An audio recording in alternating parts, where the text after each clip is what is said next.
শীতকাল আসার সাথে সাথে সাধারণত জ্বর, সর্দি, কাশি বেড়ে যায়। মুখ তেতো হয়ে যায়, খাদ্যের রুচি থাকে না। অসুস্থ কেউ আশেপাশের সুস্থ মানুষকে দেখলে মনে করে সবাই কি সুখে আছে, আমিই কেবল অসুখে। মনে করুন আপনার কাছে একজন টাকা পান। আপনি সময় মতো টাকা দিতে পারছেন না। টাকা না দেবার কারণে এদিক থেকে তাড়া আসছে, এইদিকে আপনি চিন্তায় মরে যাচ্ছেন। আপনার সময় কাটছে কিন্তু দুশ্চিন্তায়। কোনোভাবেই টাকা ফেরত দেবার কোনো উপায় বের করতে পারছেন না। রাতে ঠিকমতো ঘুমাতেও পারছেন না। হঠাৎ একদিন ওই পাওনাদার এসে আপনাকে বলল, শীতের সকালে তুমি যদি খালি পায়ে 2 কিলোমিটার হাঁটো তাহলে তোমার ঋণের টাকা আমি মাফ করে দেব, তোমাকে আর টাকা দিতে হবে না। এই রকম একটা অফার পেলে আপনার কেমন লাগবে? হ্যাঁ, শীতের সকালে খালি পায়ে 2 কিলোমিটার হাঁটতে আপনার কষ্ট হবে, কিন্তু এই কষ্টের বিনিময়ে আপনার ঋণের টাকা পরিশোধ হবে। টাকার কাছে আপনার এই কষ্ট তখন তুচ্ছ মনে হবে। স্বাভাবিকভাবেই আপনি সেই প্রস্তাব মেনে নেবেন সন্তুষ্ট চিত্তে, কারণ কষ্টের মাধ্যমে যে স্বস্তি পাবেন সেই স্বস্তি আপনাকে কষ্ট ভুলিয়ে দেবে। আমাদের যখন রোগ হয়, আমরা যখন অসুস্থ হই, তখন যদি কেউ আমাদেরকে আকর্ষণীয় কোনো অফার দেয়, সেই অফার পেলেও তো আমাদের রোগের শোক ভুলে যাওয়ার কথা। অসুখকে কল্যাণকর হিসেবে দেখা সম্ভব হবে। একজন মুমিনের কাছে অসুখের বার্তা সুখময়। ইসলাম তাকে অসুস্থতার মধ্যেও আশাবাদী হতে উৎসাহিত করে। নবীজি সাল্লাল্লাহু আলাইহি ওয়াসাল্লাম বলেন, মুসলমানের উপর যে সকল যাতনা, রোগব্যাধি, উদ্বেগ, উৎকণ্ঠা, দুশ্চিন্তা, কষ্ট ও পেরেশানি আপতিত হয়, এমনকি যে কাঁটা তার দেহে বিদ্ধ হয়, এসবের দ্বারা আল্লাহ তার গুনাহসমূহ ক্ষমা করে দেন।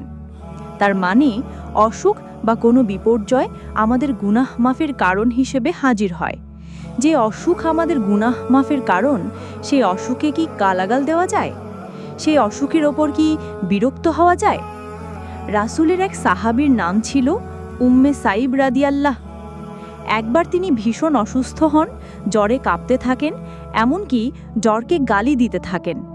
জ্বরের প্রতি তার এমন বিরক্তি দেখে রাসূলুল্লাহ সাল্লাল্লাহু আলাইহি ওয়াসাল্লাম তাকে বললেন, তুমি জ্বরকে গালি দিও না, কেননা এটি আদম সন্তানের পাপরাশি মুছে দেয়, যেমনভাবে কামারের চুল্লি লোহার মরিচা দূর করে। বিপদ মুসলিমের জীবনে রহমত হয়ে আসে। মুসলিম কোনো অবস্থায় হতাশ থাকতে পারে না, তার সবকিছুই কল্যাণকর।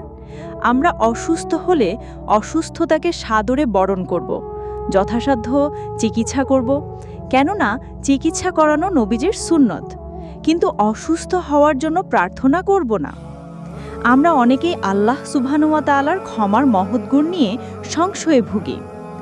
আমরা পাহাড় সমান গুনাহ করে ফেলেছি, রাব আমাদের মাফ করবেন কিনা তা নিয়ে দুশ্চিন্তায় থাকি।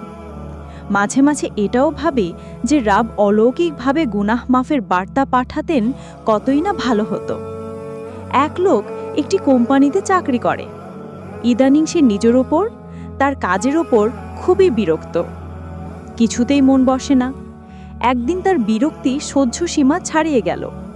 সে রাগে অফিসের ল্যাপটপ ভেঙে ফেলল, অফিসের ফাইলপত্র পুড়িয়ে ফেলল, কাঁচের গ্লাস জানালা ভেঙে ফেলল, একবারে হিতাহিত জ্ঞান হারিয়ে ফেলল। কিছুক্ষণ পর যখন স্বাভাবিক হলো, তখন বলল, এই কি করলাম? অথচ ততক্ষণে যা হবার তা হয়ে গেছে। সে চুপিসারে বাসায় চলে আসলো। মনে মনে চিন্তা করছে তার কি শাস্তি হতে পারে। শাস্তির একটা লিস্ট করে ফেলল। চাকরি চলে যাবে, টাকা জরিমানা দিতে হবে, আবার জেলেও যেতে হতে পারে। কিছুদিন পর পরিবার নিয়ে পথে বসবে। সে অপেক্ষা করছে পুলিশ এসে তাকে হাতকড়া পরাবে। সে অফিসের বসের অবাধ্যতায় শুধু করেনি, বিশৃঙ্খলাও করেছে। তার তো এখন উচিত শিক্ষা হবে। তখনই দরজায় একজন নক করল। সে নিশ্চিত দরজা খুলে দেখবে পুলিশ এসেছে। ধীর পায়ে দরজা খুলতে গেল। ঘামে তার পুরো শরীর ভিজে গেছে। দরজা খুলে দেখল অফিসের পিয়ন এসেছে। পিয়ন একটা মিষ্টি হাসি দিয়ে বলল, বস আগামীকাল আপনাকে অফিসে যেতে বলেছেন। আপনি যা করেছেন তা তিনি মাফ করে দিবেন, শুধু একবার সরি বললেই হবে। লোকটি নিজের কানকে বিশ্বাস করতে পারছে না। পিয়ন এসব কি বলছে? নাকি সে স্বপ্ন দেখছে? তার কি হ্যালুসিনেশন হচ্ছে? শরীরে একটা চিমটি কেটে দেখল সব ঠিক আছে। তার সামনে পিয়ন দাঁড়িয়েছে। পিয়নের কথার প্রমাণস্বরূপ বস একটি চিঠিও পাঠিয়েছেন।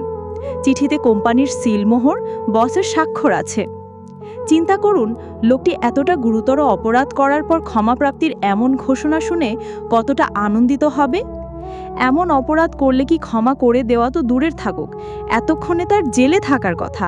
সেখানে তার চাকরিও আছে, কোনো ক্ষতিপূরণও দিতে হচ্ছে না, জেলেও যেতে হচ্ছে না, আবার ক্ষমাও পেয়ে যাচ্ছে।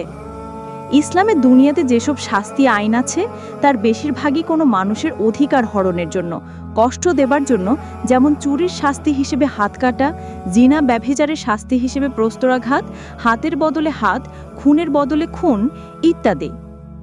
কিন্তু আল্লাহর অবাধ্য হওয়ার জন্য দুনিয়াতে শাস্তি খুব কম।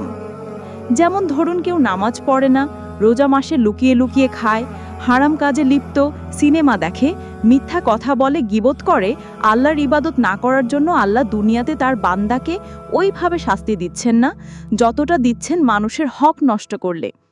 তার মানে যে হারামে লিপ্ত, আল্লাহর অবাধ্য, আল্লাহ তাকে দুনিয়াতে শাস্তি না দিয়ে তার জন্য দরজা খোলা রাখছেন। সে যদি ফিরে আসে, আল্লাহ তাকে স্বাগতম জানাচ্ছেন। অফিসের ঘটনার লোকটির কথা চিন্তা করুন। সে তার অফিসের নিয়ম ভঙ্গ করল, বসের অবাধ্য হলো এবং ধরেই নিল তার আর কোনো ক্ষমা নেই।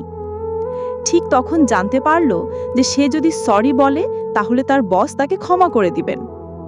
সে যে এত খারাপ কাজ করল, তার কোম্পানির সাথে সেই কোম্পানি তার জন্য দরজা বন্ধ না করে তাকে উল্টো বরণ করে নিচ্ছে।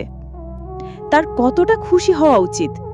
মানুষও তো তেমন, সে আল্লাহর অবাধ্য হতে হতে এমন পর্যায়ে পৌঁছে যায় যে তার সামনে আর কোনো পাপাচার বাকি থাকে না। যত ধরনের পাপাচার করা সম্ভব সব সে করেছে। যখন সবকিছু শেষ হয়ে যায়, হঠাৎ তখন তার বোধোদয় হয়, এই আমি কি করলাম। তার মনে হয় সে এমন পাপাচার লিপ্ত ছিল যেটা আল্লাহ ক্ষমা করবেন না। সে এক পর্যায়ে আল্লাহর রহমত থেকেই নিরাশ হয়ে পড়ে। কিন্তু আল্লাহ কি বলেন? অর্থাৎ, তুমি আল্লাহর রহমত থেকে নিরাশ হইও না। নিশ্চয়ই আল্লাহ সকল গুনাহ মাফ করে দিবেন। নিশ্চয়ই আল্লাহ পরম ক্ষমাশীল, অসীম দয়ালু। পাপ করে আল্লাহর দিকে প্রত্যাবর্তন করলে আল্লাহ পূর্বের পাপগুলো ক্ষমা করে দেন। এর চেয়ে উত্তম সুসংবাদ আর কি হতে পারে? অপরাধ করে অফিসের বসকে সরি বললে বস সর্বোচ্চ ক্ষমা করে দিবেন, কিন্তু তিনি কি সরি বলার জন্য খুশি হবেন? নিশ্চয় না।